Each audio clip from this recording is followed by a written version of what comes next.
वसई विरार महानगरपालिका हद्दीतील रस्ते दुरुस्ती आणि खड्डे बुजवण्याच्या कामाच्या गुणवत्तेवर प्रश्नचिन्ह उपस्थित करणारी घटना मंगळवारी सकाळी वसईच्या अंबाडी रोडवरील 100 फूट रस्त्यावर घडली आहे। खड्डा योग्य पद्धतीने न बुजवल्याने मातीने भरलेला डंपर रस्त्यात रुतून पलटी झाला। माहितीनुसार सुमारे 2 महिन्यांपूर्वी या ठिकाणी पाणीपुरवठा वाहिनी फुटल्यानं महानगरपालिकेने खोदकाम करून दुरुस्ती केली होती। त्यानंतर संबंधित ठेकेदाराने खड्ड्यात माती टाकली आणि सोमवारी खडीचा भराव टाकला होता। मंगळवारी या भागाचे डांबरीकरण करण्यात येणार होते, मात्र सकाळी मातीने भरलेला डंपर या ठिकाणावरून जात असताना रस्त्याखालील भराव अचानकपणे खचला। त्यामुळे डंपरचा एका साईडचे चाक खोलवर रुतले आणि वाहन एका बाजूला कलंडून पलटी झाले। या अपघातात चालक आणि क्लीनर यांना किरकोळ दुखापत झाली असून सुदैवाने मोठी जीवितहानी टळली।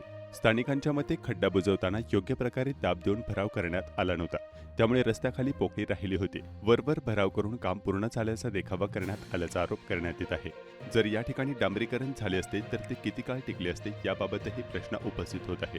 या घटनेमुळे संबंधित ठेकेदाराच्या कामकाजावर तसेच महानगरपालिकेच्या अभियांत्रिकी विभागाच्या देखरेखीवर प्रश्नचिन्ह निर्माण झाले असून रस्ते दुरुस्तीच्या कामांच्या गुणवत्तेची सखोल चौकशी करण्याची मागणी नागरिकांकडून केली जात आहे। मेरा नाम चंद्रशेखर विश्वकर्मा है, पर वो ट्रॉली वाला एक था, पर वो ऐसा टर्न मार रहा था।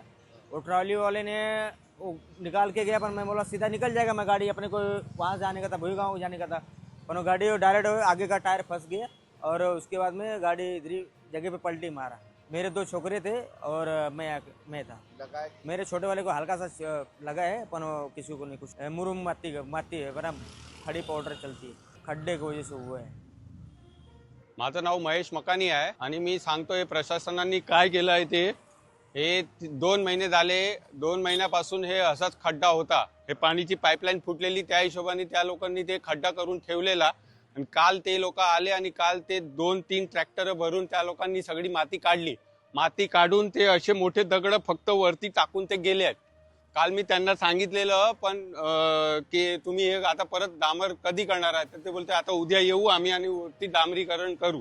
पण हे बघा आता खालती केवढी ती पोकल ओली माती आहे। ती ओली मातीमध्ये असे आता ट्रक, आता तो बिचारा चाललेला आणि त्याचा ट्रक जाग्यावरच पलटी झाला। ते लेफ्ट साईडचं त्याचं टायर गेलं आणि लगेच पलटी झाला। त्या नशीब त्याच्यामध्ये कोण नव्हतं आणि बाजूला कोण चालत नव्हतं।